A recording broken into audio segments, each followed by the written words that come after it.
Welcome to the Plain Sight podcast. We're switching it up a little bit. In the past, Francis has been going around and interviewing team members, and now we're going to interview some advisors. And so welcome Aki Balok to our new advisor Plain Sight podcast. Hey, thanks for having me. Yeah, really excited. Aki has worked in AI for a long time, so he has some special insider knowledge into this field that has just totally revolutionized everything over the past 3 months. Although not everything. I think the funniest thing that happened that I've realized over the past month is particularly related to the hallucinations and how often it lies to me. But because it's so confident in its lies, similar to humans, similar to some humans, it gets me, and I'm thinking, okay, this is great. And now I'm realizing I have to check it as much as I check any person, maybe more. Do you have any thoughts on that? Yeah, I mean, it's just like having a free intern, but a really knowledgeable, really diligent intern that never sleeps and can do things, continuously if you set it up that way. But yeah, you still need to check it. Definitely one of the steps in the process is quality control, always with any technology. Wikipedia, Googling something, looking at Wikipedia, you still also want to check that.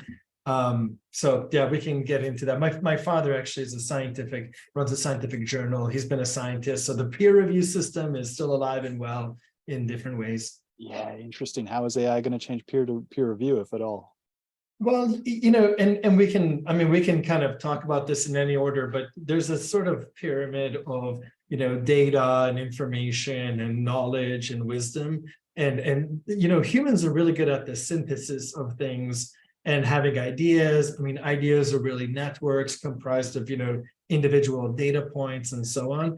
And so the, technology, like starting with the internet, you had now more data, just numbers and, the ability to make, connections, or kind of the ability to just read stuff without going to a library. Then you had social media and messaging, which are the ability for humans to make connections and, find each other and kind of, connect into communities and so on.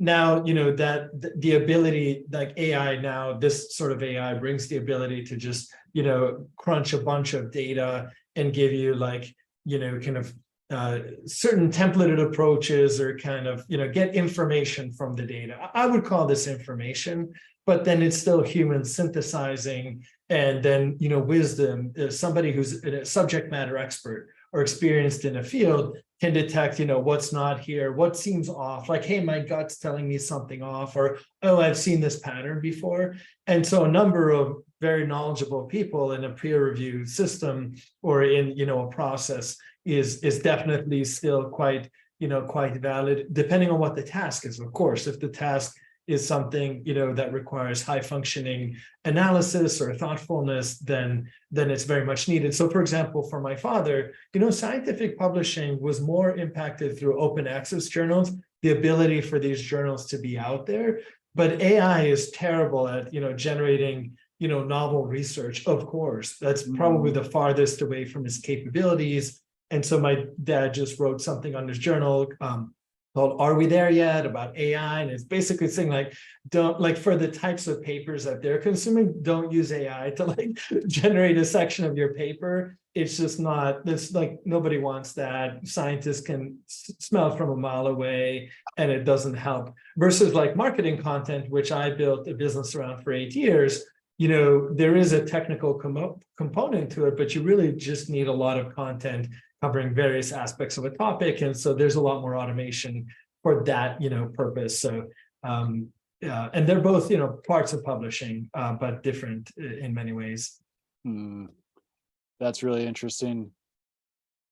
You mentioned AI and not being there yet in terms of actually changing the whole game for peer review because of scientific research. What do you think is where does AI fit into scientific research, at that lower level, like a pre-intern, or where does that happen? So yeah, I would say it's almost like it's creating a different game or changing a different game. People always have emotions about this stuff because we don't view ourselves as automatons that can be replaced. And so there's always some sensitivity, hey, this is not going to replace me, right? No, it was never intended to. It's intended to augment like electricity isn't meant to replace us, but it's sure great to augment us. The internet, cars, I mean, whatever invention, we think about, it can augment our capabilities, our base capabilities, and enable us to be more productive, which is sort of where the US has always shined anyways, productivity, and developing countries. So that's like, when people kind of go down that, replacement side, or that replacement argument, it can be like, if there's skilled labor, it will replace unskilled labor, sure, like robots will replace unskilled labor over time in many places, yada, that's kind of what we want. And I would think as a society, obviously it leaves a lot of jobs, like, a lot of people unemployable, but then they can go back to school and skill up. So if AI can also bring down the cost of education, like open courseware has, and can do globally, and like you could be in some like village somewhere and do some open courseware, learn a bunch of stuff you couldn't otherwise, and then get a job, and then get a job on Upwork and bill out. Amazing. That's kind of what we want. And it's leveled the playing field that was sort of set up unfairly. So like there's this sort of skilled versus unskilled. And so some of the jobs that are considered skilled are now able to be done through AI in more ways. So that's definitely a change. We just saw a company, Chegg or something like that, their earnings declined significantly and their share price dropped because of competition from OpenAI. Okay, so maybe their business model wasn't really using all of the human capabilities of the people working there or in their product. So there's definitely some like adjustment there. But on the other hand, like, no one's complaining about self-driving cars. Especially like one, because everybody knows if the tech works really well, like nobody really, especially enjoys going on a commute and having to drive and, pay attention and not, whatever. And two, when you look at the safety comparison, like humans are horrible drivers. I mean, better than, like a lemur or something that could, could just someone gas pedal maybe and crash. So of course, better than like, sort of there's like a base level, but like, it's not great. Like the track record for humans is not great. I would think in 50 years, humans, it will be like illegal for humans to drive in many places. And like, because the AI is safe, like, why would you endanger yourself and letting you drive? So, we'll see. But basically, like, it's just a kind of a restructuring. But then there are also new capabilities that are built. So, for example, yesterday, somebody put they had access to the OpenAI model that can take 64,000 tokens. So they put the whole Great Gatsby in there. Just read the Great Gatsby, which it did in like, whatever, a second or whatever it took. And it's like, cool, and write an epilogue, write a unique epilogue. And it did, and it was like pretty cool. So the ability for computers to do pattern matching and crunch a large number, amount of information like that is unparalleled, and that's what their digital, zeros and ones and whatever. That's what they're good at. And the human brain, is structured differently. It's kind of like a parallel machine. It's we have great parallelism. So we're thinking of like a lot of things at once, and that's why we get these gut feelings of like, this thing kind of connected to that thing, and boom, I have an idea. And so that's, that can be enhanced by like shoving a bunch of data analysis capability into that, but it's not, that parallelism isn't going to be replaced like tomorrow. And so jobs will just move over to those that prize, creativity and that kind of synthesis, and the, value will erode from things that don't, and that are repetitive, like, bookkeeping or entering things into menus or whatever. Like these are things that can be automated in a batch process way, or in a scalable way. That's really interesting. I want to take it back to the developing world. What you said about education that fits into this is really interesting, because now we're going to have a lot of online education. We already have a lot of online education, and now we've got this personal tutor that I have found to just be totally like awesome for like going through the complexity of what I go through without wasting other people's time. And so now that whole thing is going to be wide open to hundreds of millions of people with an internet connection on their phone. And so they can start get access to education. And there's so much, like, if you know how to find it, there's so much education out there that can teach you how to do the things you're already doing better. Yeah. And So, but then tying that in with the demographic crisis, because we have a demographic crisis in Japan, China, United States. Well, actually, United States has a replacement generation. The only two countries in the world that have a replacement generation are in the United States and in Mexico. Like even places like Brazil, like all of these countries are starting to go through, and I meant that in the Western Hemisphere. But in Africa, there's going to be a whole lot of countries that have. And so now all these people just have this access to this technology, and it feels like there's going to be like a large, just huge wave of education that starts to happen. Maybe not in absolute numbers, but in relative numbers, I think. Big. Oh, I hope so. I hope so. That was always, so, I got into AI. I realized I totally like launched into it with my dad. I didn't talk about my background, but I got into AI by way of big data, so I started my career. I mean, I was a developer from like age 9 or 10 or whatever, but just kind of hacking away. I did a CS degree, a business degree. I got into management consulting in 2007. And my first project was piloting the data and analytics practice of that company, which is now like 400 or 500 people at PwC doing data and analytics. But at that time, it was like the first or one of the first projects we did. And so we had a team of statisticians in India, and then the US side, we would meet with the clients, get the data, profile it, kind of hypothesize things, value we could get out of it, send it to India. They'd build the models overnight. We'd wake up in the morning, present to the client. And so that was like small data. That was like databases, like, SQL, like we were working with Pepsi, and they had like all their data in SQL databases, and we were analyzing it to see like how successful was, Diet Pepsi Max, the launch of that product. Did it cannibalize other products? Like that was the kind of thing we did.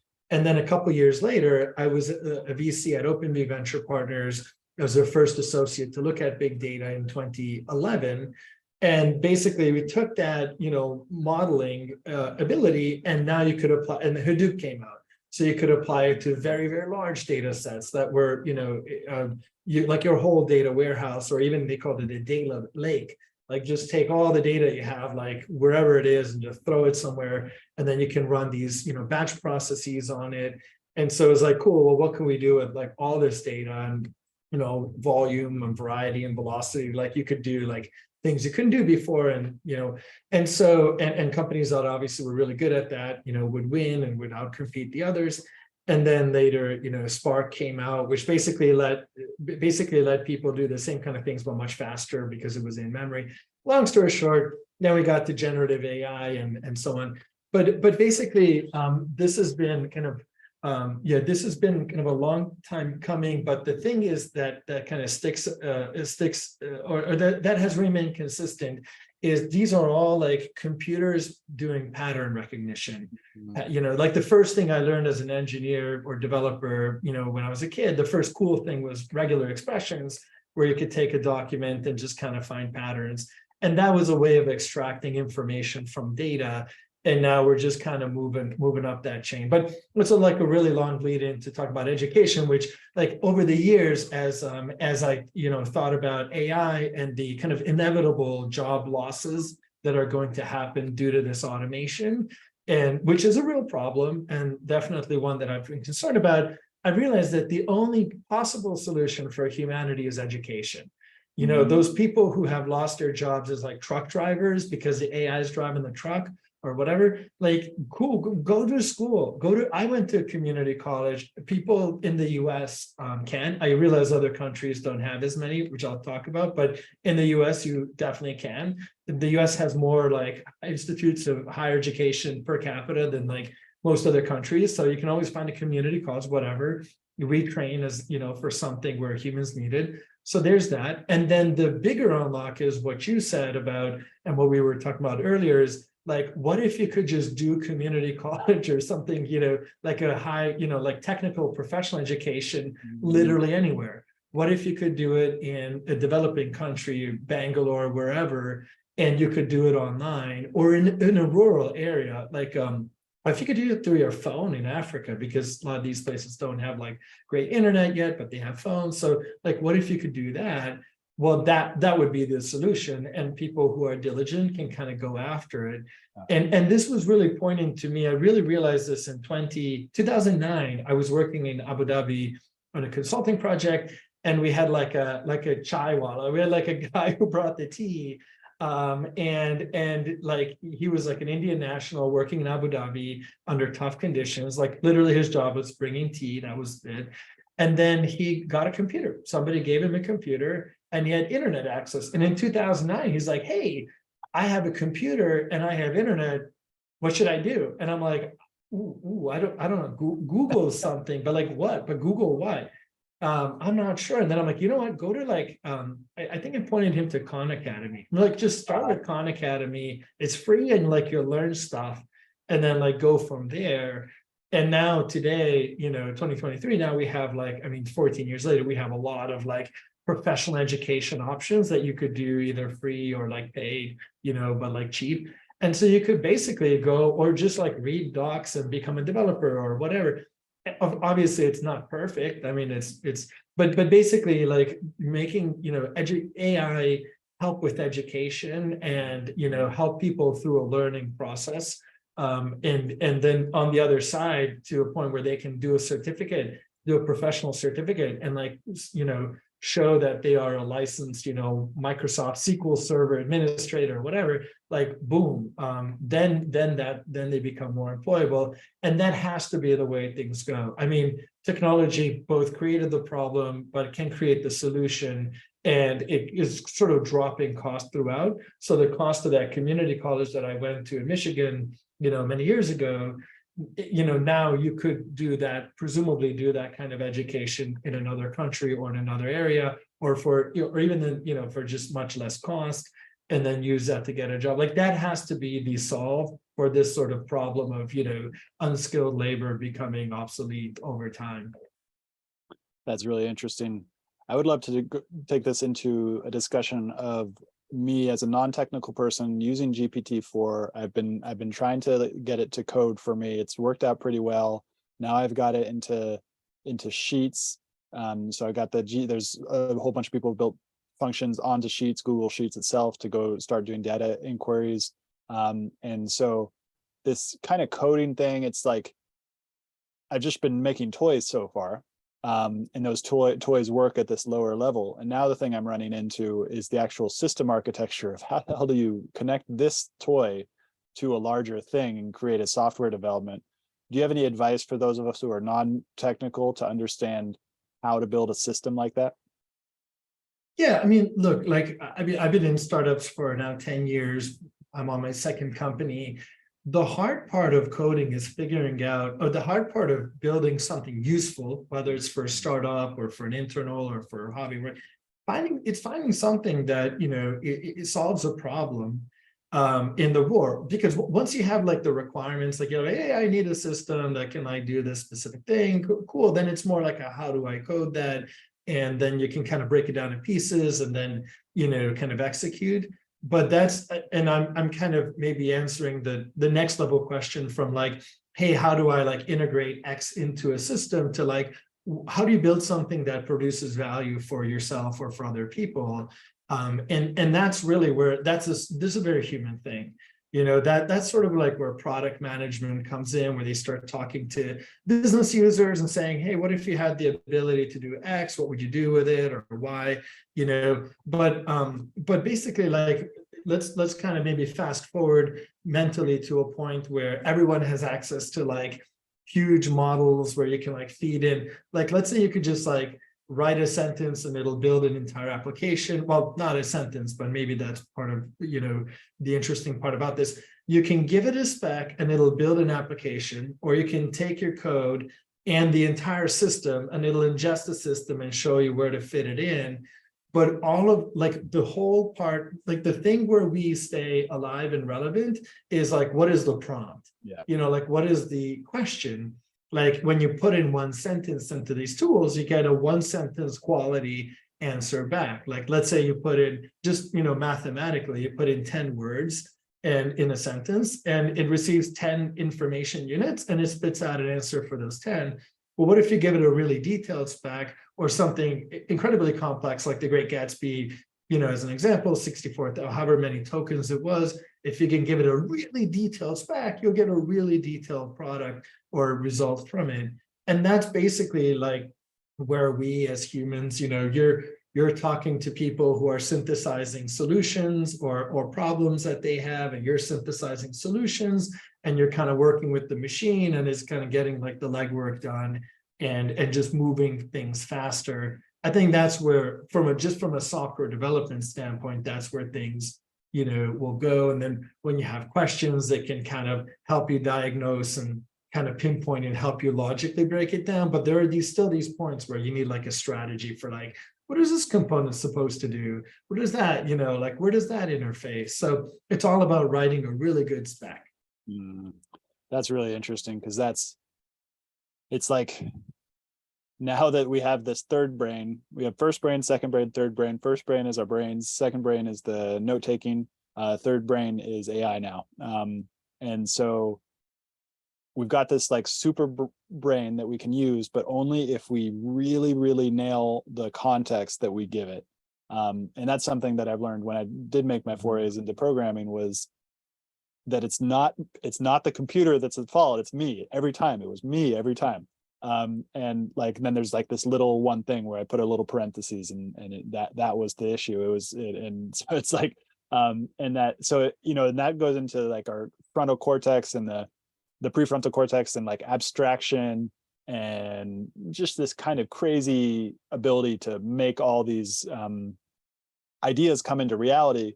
But I think the real challenge for that, for a lot of people, particularly if we're creative, is just like the disconnect between what we have in our head and then what actually works out there in the real world. I don't know, any thoughts on that? It's a huge disconnect. I mean, I'm not a great, and like, I don't consider myself like a great engineer. I've met and worked with great engineers, and it's amazing to see them like literally 10, 100x or whatever create more value than me kind of puttering along. But I've coded in 14 languages over the years. I've always enjoyed it, despite, I guess, limitations. And that's like, I've always taken that for granted personally. Well, I mean, I guess I didn't when I was like a kid, but I don't remember those times. Now as an adult, I'm like, oh yeah, like if you have this idea, why don't you like throw it in the thought, blah. Like I can visualize it, which is helpful. But luckily, the challenge in like coding, especially if I've been away for a while, is like, I want to build this app, but like, I don't remember the conventions, or like, oh, the conventions I remember, like this library was for Python 2, but now in Python 3, you have this other library, and like, how do you implement it? Like, there's just a lot of like heavy lifting, kind of like really blocking and tackling that comes with coding that is like not fun. And we're honestly not optimal for it anyway. So, it's basically like, I would think of technical and non-technical not as like, hey, you're a non-technical person, but it's kind of like, what level of like, can you ride a bike? Like, no, not at all. Well, how about a little bit? You could try a little bit, maybe try a bit more, maybe spend a weekend like riding around a park, maybe like, I mean, riding a bike obviously has only so many like levels of expertise. Coding is broader, but like, like you start kind of playing with it, which you're doing, and it's great. And you're kind of, trying it out. And then you get to a point where you're kind of like, okay, I think I can like kind of build a web app or whatever I need for my purposes. Most people are not designing like low-level database software with like, extreme demands and whatever. So like, you can kind of be fluent.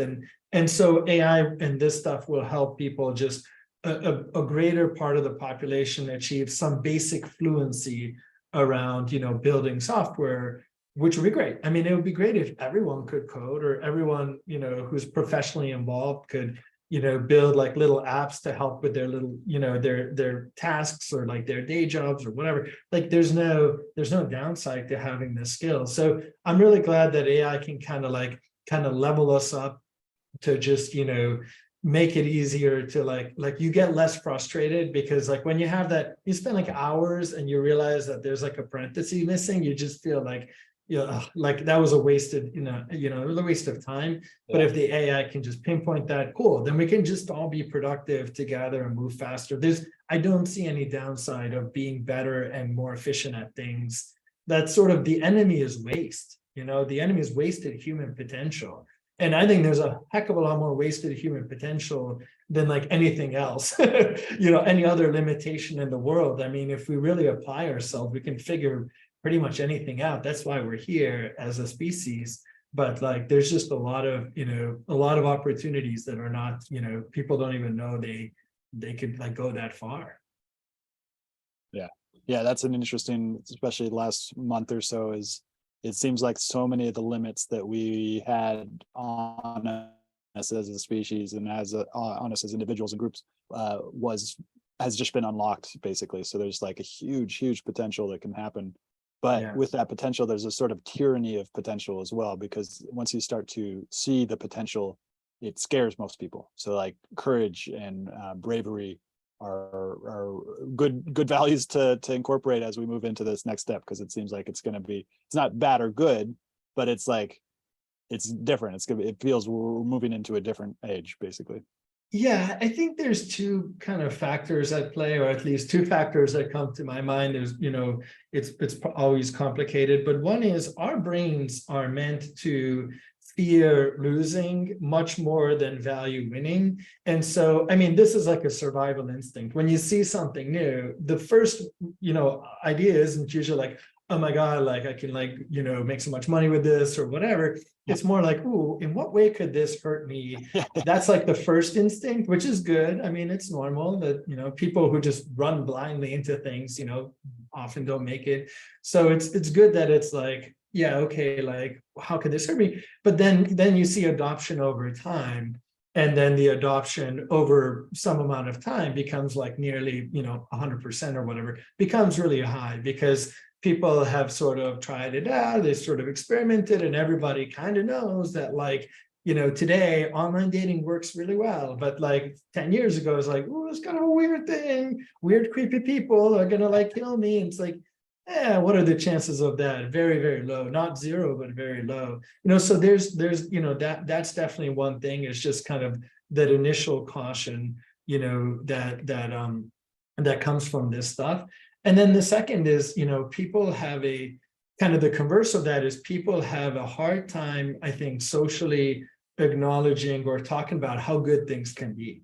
It's really like when, it's rare that we're in like a social conversation, be like, hey, can you imagine how awesome the future will be? Like, imagine like 500 years ago, people didn't have like indoor plumbing or air conditioning, whatever, and now we have it. And now, like, you can get stuff on Amazon for super cheap, and it's like built in China or wherever, the factories and robots and whatever.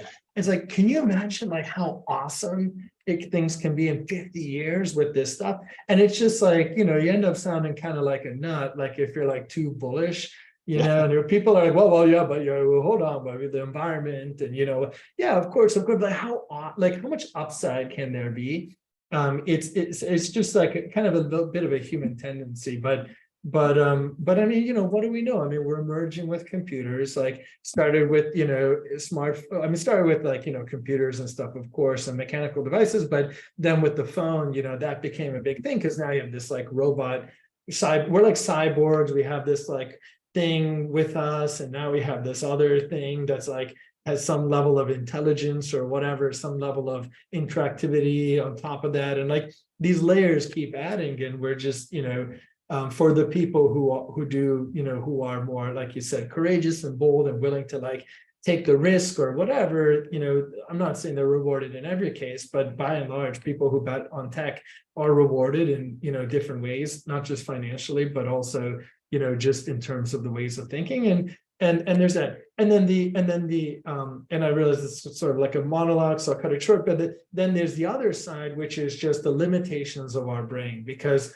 once there's more data, like people get overwhelmed more and more and more because our brain, like that parallelism, like it can't handle like doom scrolling on TikTok or whatever. Like our dopamine gets like all like crazy, and then we get like frazzled, and then we can't think long term. So there's definitely like we're, as the data kind of increases and these capabilities increase, people are like, I've seen people on Twitter like, oh my gosh, it seems like some game-changing things coming out every week. We like, it's overwhelming. And so there's that sort of, nervous system response to like, so like we also have to figure out better strategies to just like, consume these capabilities given our human limitations.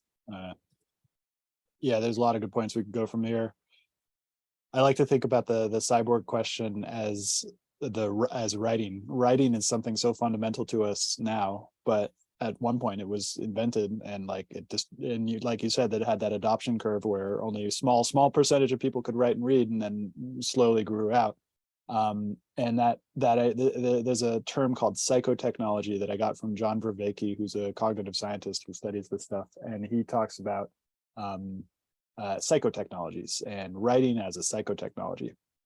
And now it feels like we're on the precipice of that type of change to our brains, in terms of what writing did to our brains, and how we're like the cyborg thing that you mentioned, which is already, like, the line has already been crossed, and it's an interesting conversation, maybe not for this podcast, about kind of like transhumanism and that type of stuff, and where those limits are and what all that is. But and then you talked about the overwhelmed nervous system response, or like the nervous system response to overwhelm. And that feels like that's the key thing, that in order for us to go through this thing that we're going to go through, it's the overwhelm, both the exciting and fear. And that is a big challenge, because every day, we're just taking in more and more and more, and then a new big thing comes, and our society is going through some changes as well. And each one of those things is like, I need a minute for that. And then this brings into mind something you were talking about earlier, which is like, not only is the phone's like connected to our thing, but then also all the crazy virtual connections between that phone, like all the cell phone towers, all the infrastructure, all the Starlink that goes into that, and how that's just basically like unseen. And all the stuff you were doing as an engineer, it's like all that stuff's unseen, and it's like it's all has an effect. I'd be curious. I don't have a specific question, but be curious. Yeah, no, I mean, that's a good point. Technology is flat. Well, good technology is flat. Like bad technology, a bad UX, you're like, why do I have to click on this button here and then like circle that thing up in the right corner and just jump to the left? Like that's like a terrible UX, of course, but like good UX is super flat. So like right now we're having this conversation. I'm like yelling into like a TV screen in New York or whatever, like a monitor and a mic that's like decoding, and then that signal is being split up into like a bunch of different streams that are being like sent through radio or whatever, wires or whatever, however Fios works, and then they're reassembled, and some packets are dropped, and some are, I mean, it's just like it's like there's so many layers our brain can't like imagine it. One day I tried to sit down, and my last company, Market Muse, I tried to like draw out the whole company in a diagram, from like, content that gets eyeballs to people, go through a lead generation process to the software, to the components, which then is like, I mean, it was like a weird diagram, and maybe we could have like an AI actually map like a thing, like just map like the entire value chain or entire life cycle of like a thing that I do all the time. Like, where was this like coffee grown? And then like, how was it shipped? I mean, we can't imagine this stuff. There's too much. But that's, that's normal. That's what tech does. And then we, with our like worried little, primate brains, we're always thinking of like, yeah, but like, I can't do the blah. And then it's like, ooh, someone should build the blah. And then we build the blah. And it's like, oh, cool. Now I can like do that, and my life just got better. I think it really kind of comes down to goals too, like different people have different goals, and not just financial, but human goals and personal relationship or whatever.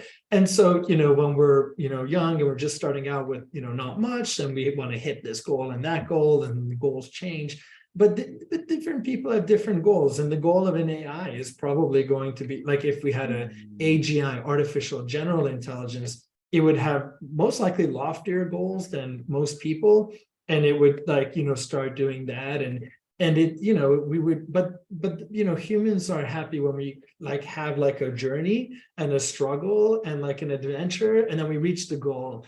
And then we identify another goal, and then we struggle and journey and reach it. And we really enjoy this kind of thing.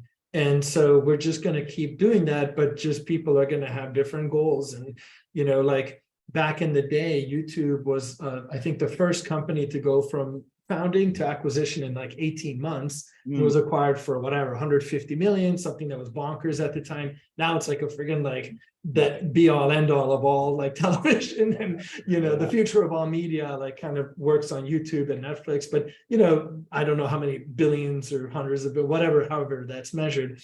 But at the time, it was like 0 to 18 months. And that was like, it made the news because people couldn't believe it. I mean, it was like, oh my gosh, you could like build a thing with like a couple people. And now it's like, now you're rich or whatever. But like, that was the goal then. Now you could probably do that. Like, what was it? Well, ChatGPT itself went from like 0 to like millions of users in like, no time at all. And then in the future, maybe could you do that in a day? Could you have something like launch and be used by millions like by the next day? I don't know.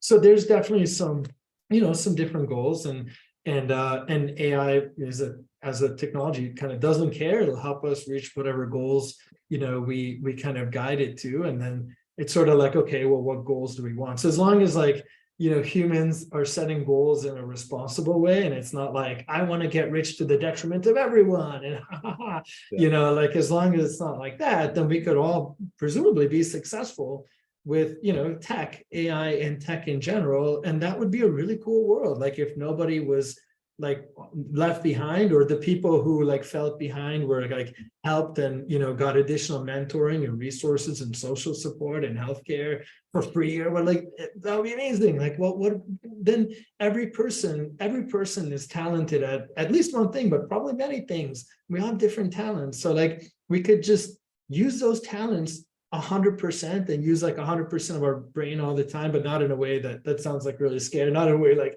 we're like farmed, but like in a way where we're feeling fulfilled. And that'd be super cool. And then honestly, what would be the next step? AGI is like, cool, good luck, guys. I'm not gonna go like do some galaxy hopping or whatever, like stuff we can't imagine, but like we'll be like, oh, that's cool. We're like, I'm happy with my goals. I got my awesome life and my kids are well, and cool, good for you, good for me, everyone wins. Like I maybe it's a bit naive, there's like other things that could happen, but like I don't know, it seems like that'd be a cool place to get to. Yeah, can I get a ride there too? Ask the AGI, can I get a ride? Well, but we might not want to.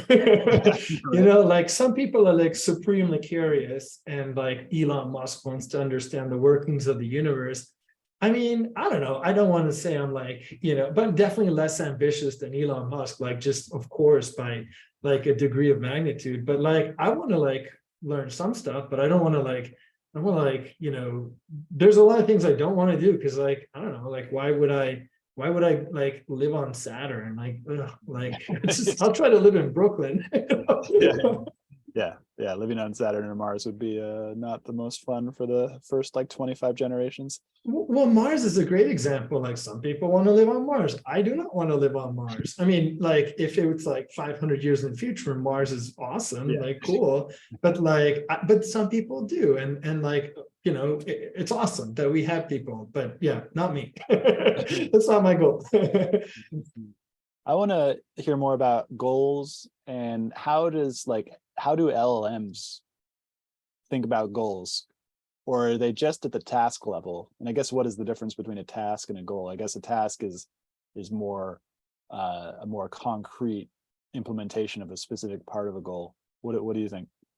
I have to admit, there are definitely more informed people than me to cover the workings of LLMs. I've read LLM code, but I'm not like, there are definitely researchers that can kind of think about it. I think from what I understand, there's a big debate on like, well, is it really just like, it's a language model, it's not thinking, or is it, but it's probably not. So like, it's not really visualizing. It's kind of like determining in a very intelligent way the most likely word to come after the other word, and then the next word after that, and like patterns and stuff. So I'm more on the camp of the current LLMs, like the current GPT-4 or whatever. It's just really, really good at that. Yeah.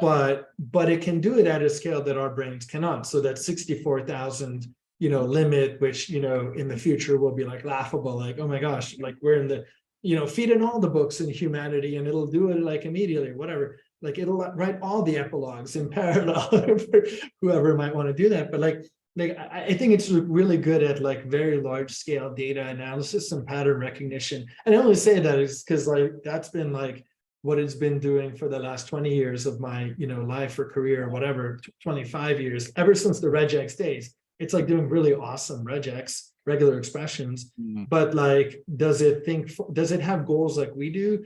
I would argue today, no, but in the future, I would think it will get there. And then it really comes down to like AI safety, which is like, what goals do we teach? If this is our like our child that is meant to, you know, make us obsolete or surpass us or whatever, like what kind of values do we teach it? Because at the end of the day, a lot of human stuff comes down to values. Like, do we want to, like, everybody wants more resources. Do we want to like aggressively take it and like, you know, white knuckle or whatever, elbow our way in and like, ha ha ha, I've got it first and compete. And in some situations, in situations with low resources, we want to compete. We all do. We're like, it's a survival mechanism.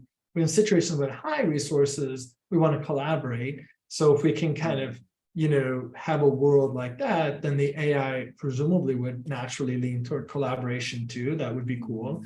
And that's like, I don't know, we sort of have to kind of nudge it and nudge the world and nudge the AI in the direction that we want it to go, which, you know, usually scientists are thoughtful about that stuff and you know, think through it, but it's never guaranteed. But you know, I'm an optimist, obviously, so I think it can come to pass. But yeah, there's definitely a lot of research that's been done. My friend Richard Mala is at the Future of Life Institute. He's been thinking about this and writing about this for over a decade. And they're a nonprofit out of Boston. I highly encourage, you know, people to read their stuff. I need to reread some of it too, but there are like future projections of the world and how AI fits into it specifically. I really loved the analogy as AI as a child. And I'm trying, there's some Greek tragedy where the father has a wife and then the son, Epidus, I don't know, there's some tragedy where basically the son, epidal problem, where the son tries to kill the father so he can mate with the wife, basically. Oedipus, yeah. Oedipus, there it is. And I'm wondering if we're going to have a sort of Oedipus type of thing with AI as the father of AI, having this child that's now going to surpass us in ways that we can't even imagine yet. What do you think? That's the fear, that's the risk. And I mean, the risk is real, of course. Like how we can't say the risk isn't real. The risk is real. I'm not sure. I mean, depends on what resources are constrained. So like, is it energy? Well, I guess there's like abundant energy from the sun, especially. And if we could have like, and maybe different sources that, you know, are be, you know, whatever, like wind or whatever, I don't know. But if it's renewable energy, maybe we don't have to compete with the AI. If it's like all like we live in a coal-based world, and you end up competing, of course. So that's one thing. Water is going to be a constraint. Like, does AI need a lot of water? Maybe not, but what do I know?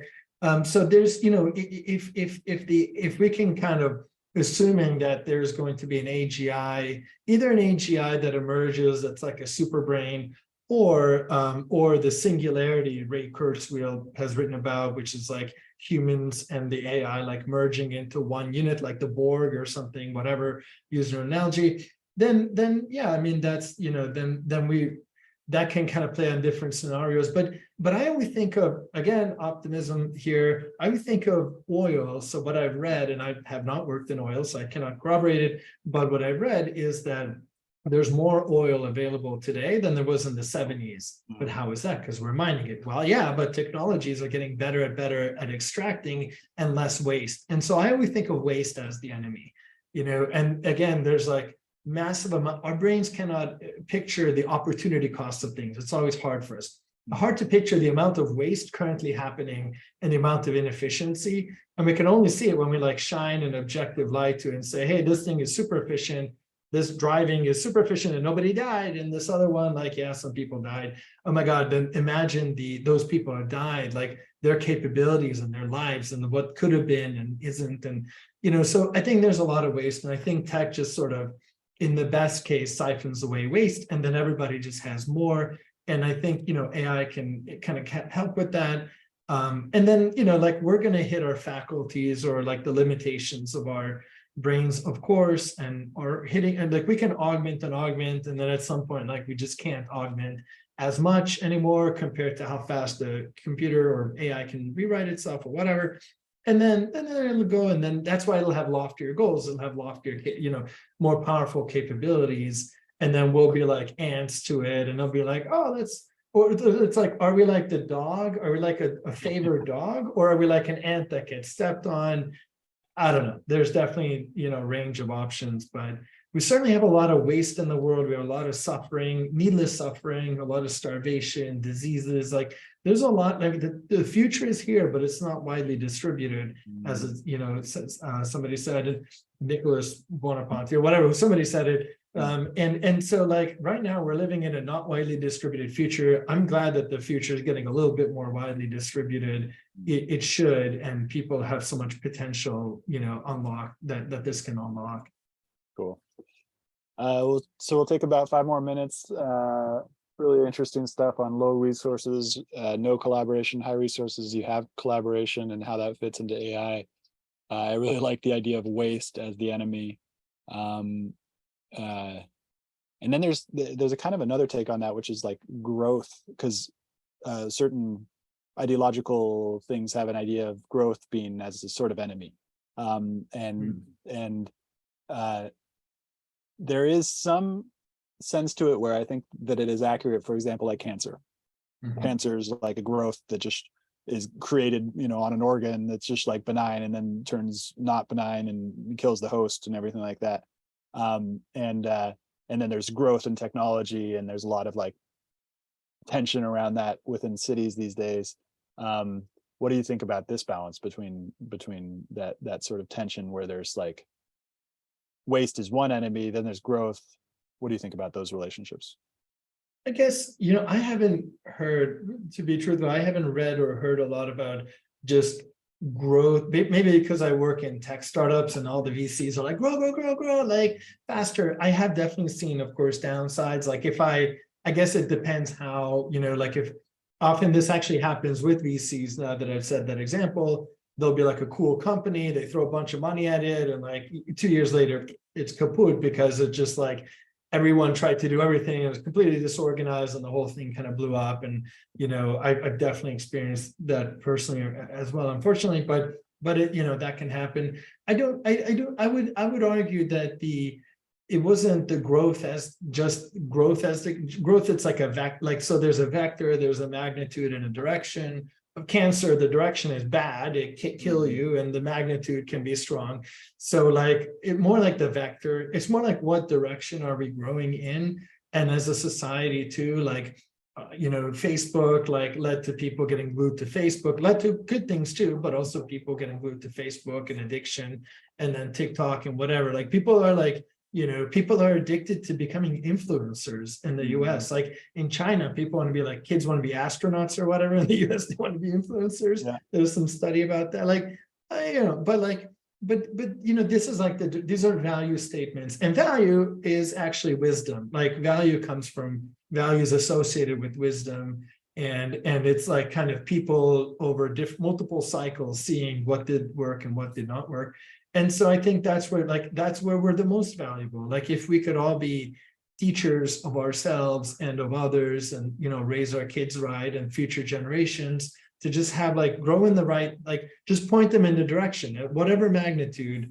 I think that's good. And when we don't do that, it's bad. I mean, it's kind of, then we create people who might act in a cancerous way to society, using that kind of earlier analogy. And that's, I mean, stuff's going to happen, but we can get more efficient. Maybe if we have better systems of exchanging wisdom, that would be cool. That never hurts. Like, reading and stuff. There's a great video that the guy I mentioned earlier, John Vervaeke, made about because he's been studying a lot of AI from the philosophy angle, and his main thing was like, let's build communities together where we can build out our wisdom and understand how we can actually adapt to these things. And he had a very interesting kind of very emotional, which is not normal for him, monologue on like, this is not happening right. He was taking the more pessimistic view, is that we haven't got these wisdom circles in place yet. So to really prepare us for ourselves, and that we should definitely double down on that.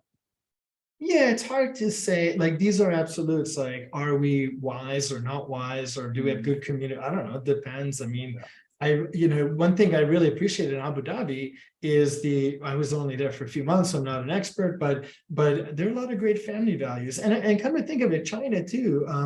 My brother is in Hong Kong, his wife is from Shanghai. We have a lot of Chinese relatives in that way. A lot of great family values. And also in the US, you have communities with great family. And then in all these places, you have bad stuff, and that are like, and so it's just I would, I mean, if we had better tools to share wisdom and teachings, and some, but honestly, some of it is just like experience too. Some of it is like to learn, like it's one thing to read about it, which is really important to get those base stories, and then go out and experience it in the world and have those disappointments and see the downside. And then it's just, I think we will keep evolving and finding better ways to kind of do this. And I don't know, I'm definitely in the optimist camp. I don't think we're going to like blow ourselves up as a species, but it's possible. So I can't say we won't, but I think the more likely scenarios, we're just going to keep evolving and getting better. And